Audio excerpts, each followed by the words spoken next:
Falënderimet dhe lavdrimet e tonat për zemërta, ashtu që dim ne dhe mbi atë që dim ne, në këtë ditë gjumaje, ditë madhështore, ditë gjigante, ja dërgojmë Allahut Dhul Gjelal, sa është i vetmi që meriton falënderim, sepse ai s'ka fillim, ai s'ka mbarim, ai është i gjithdijshëm, është i plot fuqishëm, jep jetë, merr jetë, përcakton gjini e jep furnizim.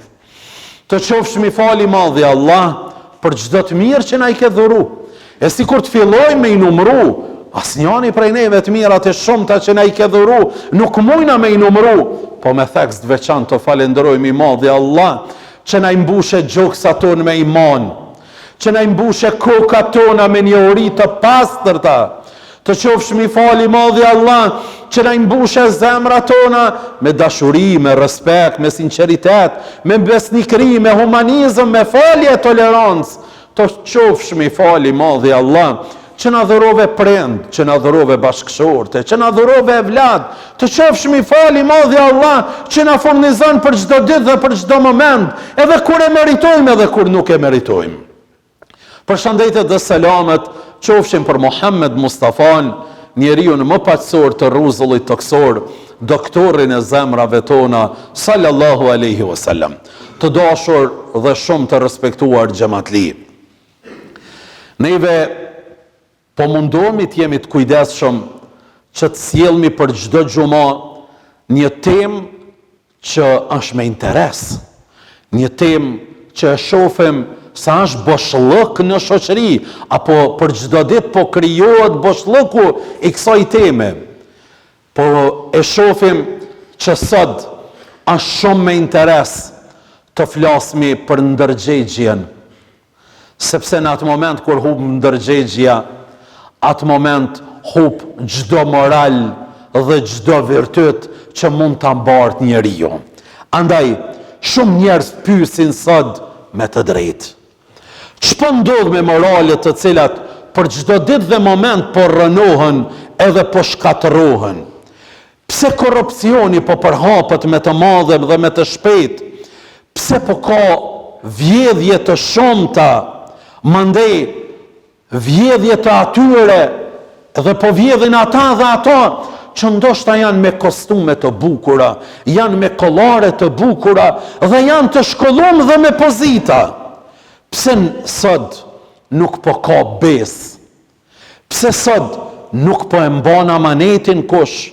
Pse sot nuk po ka burrëri me plot kuptimin e fjalës, siç ka pas në këtë popull dhe në këtë vend më herët? Aja që po ndodh sot, të dashurit e mi, që po shkatërron njeriu, e njeriu nuk ju shkatërrohet, nuk ju deformohet vetëm fiziku i tina, mirë po njeriu sot po ju shkatërrohet dhe degradohet e mbrëmshmja e tij, ndërgjegjja e tij. E kur të prishet ndërgjegjja, prishet individi. Kur të prishet individi, shkatërrohet dhe prishet shoqëria. Të dashurit e mi, ndërgjegjja është dhurata më e madhe që ja ka dhuru Zoti dikujt. Ai njeri cili është i ndërgjetshëm, i përgjetshëm, e posedon dhuratën më të madhe hynore. Ndërgjegjja është mocja e besimit ton. Ndërgjegjja është operatura që jep alarm kur bie morali i njeriut. Ati njeriut që i ka rënë ndërgjegjja, ka fishëllu alarmi se i ka rënë morali këtij njeriut. Ndërgjegjja është sikur fjala e prindit që gjithmonë e këshillon fëmijën. Ndërgjegjja është sikur fjala e mësuesit ku për çdo ditë dhe moment e këshillon nxënësin e tij. E kur u pyet profeti Muhammed alayhi salatu wassalam, ç'është puna e mirë dhe ç'është puna e ligë keqe, ai tha: matës e imanit. Puna e mirë është ajo në të cilët nefsi ndihet rehat dhe shpirti është i qetë. E puna e keqe ajo është punë të cilën nefsi nuk ndihet rehat dhe shpirti nuk është i qetë. S'ka nevoj shumë me vetë hoxhën, është halal që kja, apo është haram. Shpirtëresht që është pëndihesh, mirë, halal është. Shpirtëresht që është pëndihesh, nefsi që është pëndihet, valla jo mirë në siklet, s'porri i qetë, haram është. O krytë të thot puna, definicion është kjo. E shprobleme ndodhin kur prishet ndërgjegja, dashurit e mi. Çfarë probleme ndodhin kur të prishet, shkatërrohet, rënohet ndërgjegja, ndodhin këto. Aty ku prishet ndërgjegja, aty fillon padrejtësia, aty fillon mashtrimi. Njerëzve që bojnë zullum dhe që mashtrojnë janë të pandërgjegjshëm. Aty fillon shkatërimi familjar. Aty nuk ka besim dhe siguri. Çdo njoni dyshon te burri, dyshon te gruaja, gruaja dyshon te burri. Ai kanë diçka kanë dëgjuar dhe më kur nuk është i rahatshëm. Kur nuk është i rahatshëm. Sa që kam taku njërin, me rregullu pak, kam taku njërin njerë, morë shumë foto me muë. Edhe hiqe hoqët jakne, vish, hadi dalë mi qëtu, shumë morë foto. Dhe aji nuk i kish pas marë fotot me hoqën për të mirë, mi poston në Facebook apo dikon tjetër. Po e thërke gruja ku je, me hoqën jam. Që ma një foto, që me hoqën jam. Aja flejke rahat. Hoqë e këshillan, mashallah, mirë. A kjo kalle o konët, je? Dashurit e me, shkatërot ndërgjegja, prishet e ekuilibri, nuk është më stabil, do thot njeriu. Aty më nuk ka besim dhe siguri. Gjithmonë rre me pasigurin se dikush do t'ja vjell shtëpinë. Gjithë rrin me pasiguri, me stres, se shoqëria do t'a shantazhojnë, do të mjekin piksoj pozite, do të më qojnë aty. Pse? O burë t'ka up ndërgjegja. Wallahi kur ta kish ndërgjegjen e pastër, nuk frigosh, apo nuk shkon menja, e që atje nuk shkon menja. Kujna i shkon menja? Ati që është me pandërgjegje, ati do thot i shkon menja e këtil. Nëse sot ka sëmundje që e kanosin njerëzimin, sëmundja ma shkatërimtare, ma e madhe, është sëmundja e ndërgjegjes, apo e pandërgjegjes, a i njeri cili nuk e posedon ndërgjegjen. Dashurit e mi, ndërgjegjen e rregullon vetëm besimin në Zot, ati i qërfsh mi falë. Si mund të mos ketë ndërgjegje të pastër ai që ja ka frikën Zotit Dhul Xhelal? Si mund të mos ketë ndërgjegje të pastër ai cili beson se në çdo moment jemi në mbikëqyrjen e Zotit Dhul Xhelal? Si mund të mos ketë ndërgjegje të pastër ai cili beson se një ditë ka me dhonë llogari para të lumit Allah për çdo veprim timin, për çdo fjalë timën, ka me dhonë përgjegje para Allahu Dhul Xhelal. Hazreti Omeri, Allahu qofti i kënaqur me ta, thoshte, vallahi, si kur mos t'ishte ndërgjegja, kishim e pa një Omer ndryshe. Jo një Omer qysh po msheni. Si kur mos t'ishte ndërgjegja, nuk ishe mu konë që kë që jam, une. Një person 60 vjeçar, po e llogarit vetën e tij. 60 herë 365 ditë një vet, po i dalin dikon 21.000 sa do të dalin. Tha subhanallah, si kur për çdo ditë ta bëjsha veç ka një gjuna. 21.000 gjuna e ka me dal ky para Zotit. 21.000 përgojime, vesh ka një, po në një saat me nejten, i marmi 50 përgojime i marmi. Po si kur ka një ndit, po ka 2, po ka 10, ka... Ja, Rab, tha vallahi, du të me forcu ndërgjegjen time, se Allahu Dhul Xhelal mi numran, e unë nesër ka me dal para madhnis tina. Dashurit e mi, vëllezër dhe ju motra, tregohet se një vit të urisë madhe, kur ishte shfaq, e kjo ishte në kohën e Hazreti Omerit. Hazreti Omeri presi i besimtarve, hante vetëm bukë me vaj. Hante vetëm bukë me vaj.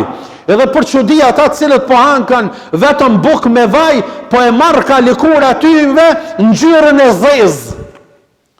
Dhe shokët i thëshin, o Hazret Omer, shiqoje se shaj ke bo vetë vetës, mos e dëna vetën. A i thëjke, si mund të ndryshoj ushqimin, kur njerëzit hajnë edhe ma ketë se sa që ha une.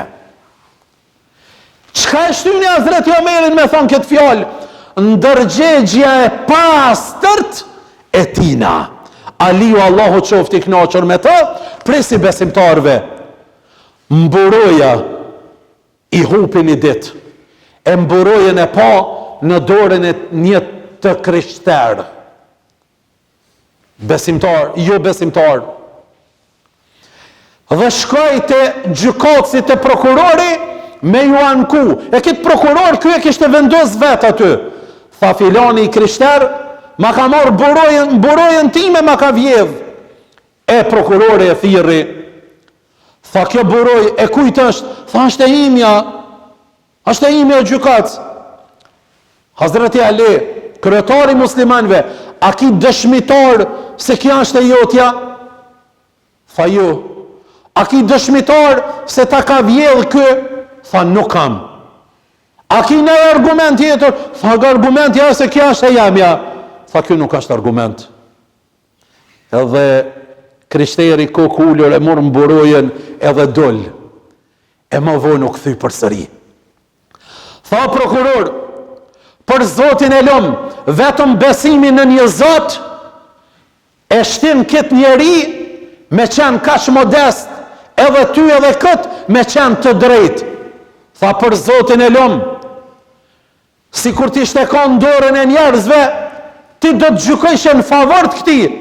Se kjo është njeri madh me pozit, ama ty gjykove me drejtësi, e kjo drejtësia është vetëm aja shka e besani. Tha mburoja është e Aliut. Tha on ja kam marë filan ditën kur i karon nga kali i tina. Unë tha ja kam marë, mburoja është e Aliut. E tha une kur po e shë drejtësin e juj, po dëshmoj la ilahe illallah, Muhammedur Rasulullah, dhe po e prana Islamin. I thanë qka të shtyri ty me arë kjo? Tha e mbrendshmja, që neve pithojmë këtë gjuhën e asfaltume, ndërgjegja nuk po mlen me nejt qet e me pranu ditë që nuk është e imja.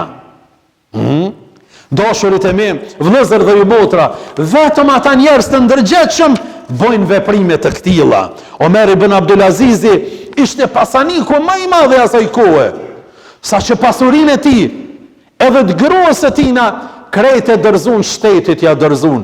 Për me rrit bugjetin e shtetit, e shpesh herë kur i ardhke ndonjë delegacion në zyrën e tij, a i thëjke, a ke orë për naj pun për umet, për popull, e talon qirin në dhez, apo ke orë me bo mohabet, me pi qaj me muhe, e ta fiki qirin. Tha, pse o kryetari muslimanve? Tha se nëse ke orë për pun të metit popullit, e kemi halal me moj dritën dhez. A nëse ke orë për çështje personale, haram e kemi me moj dritën dhez. Kja haram. O dashurit e mi, shteti do kompani, do vene, do institucione i ka liru, për shembull, tash po mbjen nërmen, pi ujit, kur të shkojsh, na për do shadërvanet xhamia, po mos i ka zëni kujna, as një qeshme nuk punon, e fol, nuk pagujmë, orën nuk na i llogarisin, haram është. Shkon në për institucione, ashta kemi do të komunës, në komunë u prish aty qeshmja, në shkollë u prish aty qeshmja, uji hec, se nuk na i llogaritin. Ndërgjegja du të më navra, dashurit e mi. Ndërgjegja du të më navra, dhe krejt në fund tregohet se kur Hazreti Omeri u bo presi muslimanve, dal ke natën mu interesu për njerëzit, natë e dit, e një natë e dëgjej një zonë duke thonë, oj non, një vajzë të ke, oj non, të lutëm, mos i shto uj qumshtit, se nona i shtejke uj qumshtit, që nesër me shit, pak ma shumë me shitën. Mos i shto uj qumshtit. Thoj bia ime, mos u frigo, se Omeri ashtu fjet, nuk na shiqan. Thoj nona ime, nëse nuk na shiqan, syni Omerit, na shiqan syri i Allahut. Nëse nuk na shiqan Omeri, Zoti i Omerit dhe Zoti yni na shiqan. Ki frikën Zotit, oj nana ime, mos i shtoj qumshtit. Hazreti Omeri tha, kur e ndëgjova këtë zonë, fillova me u dridh, me u frigu për imanin e saj, dhe të njëjtën kohë me lavdru Zotin që ke mbjell dhe instalu iman, ndërgjegje, përgjegjësi të pastër te ky fëmijë, te kjo vajzë që ja ka frikën Zotit Dhul Xhelal, që nana po i shton qumshtit ujë po i shton. Dashurit e mi, na për punët e tona, ato na vron ndërgjegja që s'jemi duke e kryen me ndërgjegje të pastërt. Unë si imam, am vret ndërgjegja që unë e xhamatit i mungoj, xhamatit nuk i dal do thot për para, nuk i shkoj, nuk i akry shërbimin, nuk i shkoj në varrime, nuk i shkoj në dua, nuk i shkoj në kurrizime, nuk i shkoj do thot në darsëm, nuk shkoj me vizituan kur është i smut, nuk shkoj me vizitu kur ka një hajre me jabon për hajre ati.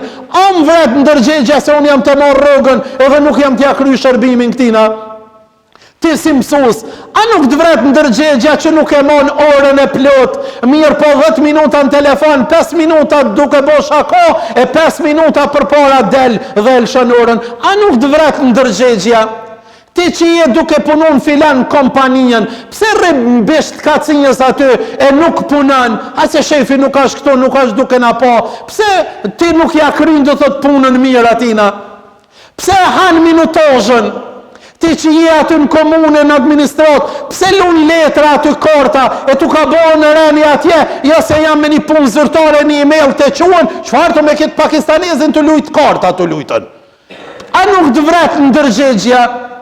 Let jetë kjo gjuma, që ne me shtu imanin, ibadetin, neve me shtuan të mbrenshmën ton, imanin ton, ndërgjegjen ton. Kur ta kemi ndërgjegjen, këtë punë kanë më nashku marë. Allah i na falë dhe na udhëzoft. Walhamdulillahi Rabbil Alamin.